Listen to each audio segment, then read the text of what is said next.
White House defending Elon Musk and his team over attempts to obtain access to the system that contains the tax filings and bank statements of millions of Americans. So what do they need it for?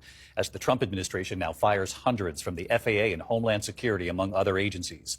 Here's Rachel Scott tonight.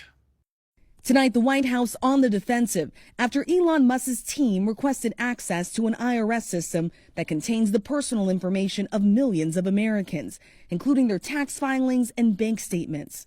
Top administration officials insist it doesn't mean Musk and his Department of Government Efficiency will go sifting through private tax returns of individuals. I can give absolute 100% insurance. I give you complete and total assurance on that point. This as the president and Musk proceed with sweeping layoffs of thousands of federal workers. At the IRS, sources tell us 15,000 workers have been identified for possible termination, with tax season just around the corner. And we are learning Trump has fired hundreds of people at the Federal Aviation Administration just weeks after that deadly crash at Washington's Reagan Airport.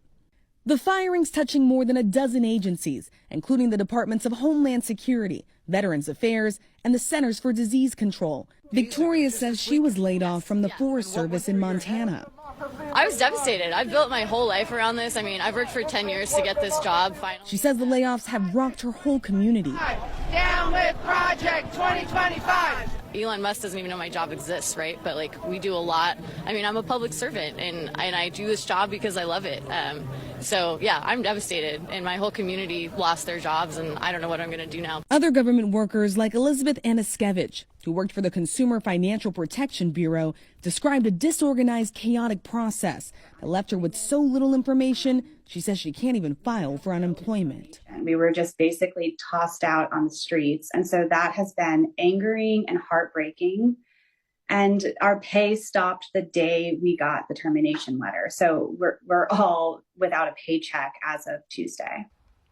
And we have seen some of that confusion spread across other parts of the federal government. ABC News has learned that hundreds of workers have been fired at the National Nuclear Security Administration. Sources say that some officials were unaware that those workers were responsible for managing the nation's nuclear weapons system. And over the last few days, officials have been scrambling to hire them back, David.